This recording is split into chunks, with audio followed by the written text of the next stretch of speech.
अस्सलाम वालेकुम दोस्तों, वेलकम टू पैरागॉग लर्निंग। आज के लेक्चर में हम देखेंगे कि कोई भी पैरागॉग का मतलब आई होप को से आपको पता हो कि पैरागॉग का मतलब होता है टीचर लर्निंग के टीचर लर्निंग के फर्स्ट सेशन में हम देखते हैं कि आप अपना डेमो किस तरह देते हो। फर्स्ट टाइम आप डेमो देने जा रहे हो, आपको किस तरह से देना है डेमो। अब चलते हैं अपने लेक्चर की तरफ। इससे पहले कि हम लेक्चर की तरफ बढ़ें, अगर आपने चैनल को सब्सक्राइब नहीं किया तो सब्सक्राइब करें और बेल आइकन को प्रेस करना मत भूलें ताकि आप सीखने वाली वीडियोस को मिस ना कर सकें। सबसे फर्स्ट बात, जब आप डेमो देने के लिए आए हो तो आपने बेस्ट विशेस करना है क्लास में।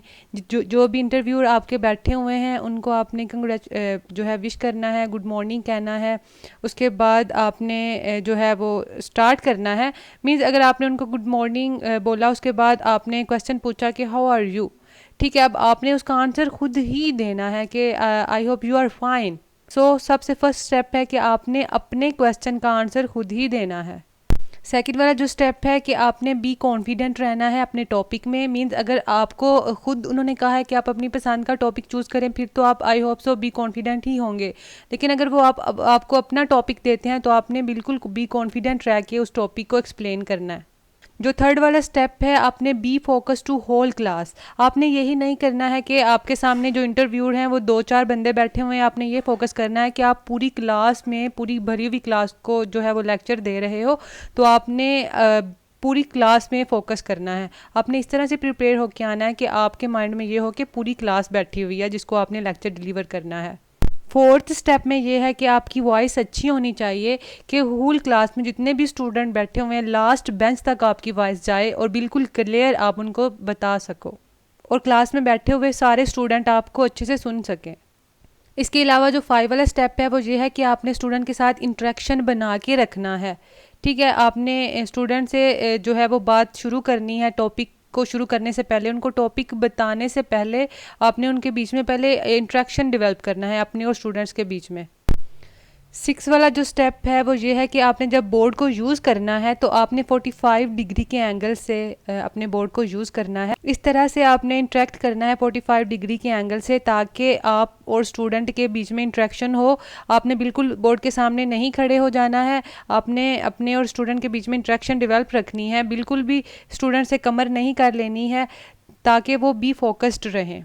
बोर्ड को यूज़ करने से पहले आपने एक जो है वो डेट लगानी है अपने लेफ़्ट साइड की तरफ और उसके बाद डे पूछना है, उनसे पूछना है और ख़ुद ही उसका आंसर देना है, खुद ही बताना है। उसके बाद में आपने लिखना है कि आप कौन सी क्लास में हैं, कौन से टॉपिक से रिलेट आप डिस्कस करेंगे। 7 वाला स्टेप है कि आपने टॉपिक को बोर्ड के पे लिखने के पहले आपने उससे लोगों में, स्टूडेंट्स में इंटरेस्ट डेवलप करना है। फॉर एग्जांपल आप कंप्यूटर पढ़ाने जा रहे हो तो आपने कंप्यूटर का टॉपिक लिखने से पहले आपने उनसे पूछना है कि आपने मशीन देखी हुई है। मीन्स आपके घरों में कौन कौन सी मशीन आप यूज़ करते हैं। वॉशिंग मशीन है, सीविंग मशीन है, ड्राइंग मशीन है, ठीक है। इस तरह से आपने मशीन के टॉपिक से स्टार्ट करना है, फिर आपने उनको बताना है कि कंप्यूटर भी एक मशीन है और फिर आपने एक्सप्लेन करना शुरू करना है। इस तरह से आपने स्टूडेंट के बीच में इंटरेस्ट डेवलप करना है। कोशिश करें कि आप अपने जो टॉपिक है उसको डायाग्रामेटिक रिप्रेजेंटेशन से बताएं स्टूडेंट को, क्योंकि अगर आप बोर्ड के ऊपर एक्सप्लेनेशन देने लग जाओगे, डेफिनेशन लिखने लग जाओगे तो वो बोर्ड हो जाएंगे, उन्हें समझ नहीं लगेगी और पूरा बोर्ड भर जाएगा और वो समझेंगे कि बहुत ज़्यादा काम हो गया जो हमने करना है।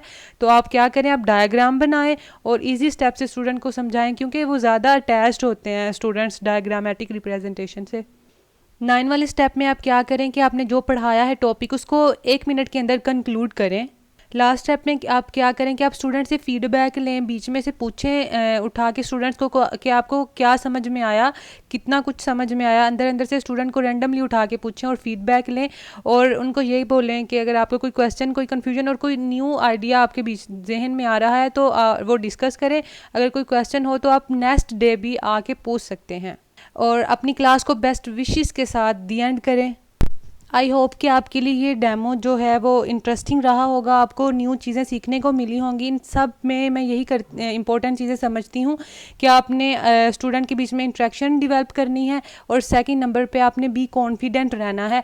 बाज़ दफ़ा ऐसे होता है इंटरव्यू के दौरान, डेमो के दौरान आपसे ऐसा क्वेश्चन करते हैं कि आपको नहीं उसका आंसर पता होता, लेकिन आपने फिर भी कॉन्फिडेंट रहना है और उनको सॉरी बोल देना है स्माइल के साथ, कंफ्यूज होने की बजाय।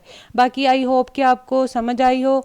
कोई क्वेश्चन हो तो आप कमेंट सेक्शन में बताएं, अपना फीडबैक दें। बाकी थैंक्स फॉर वॉचिंग, दुआ में याद रखें। अल्लाह हाफिज़।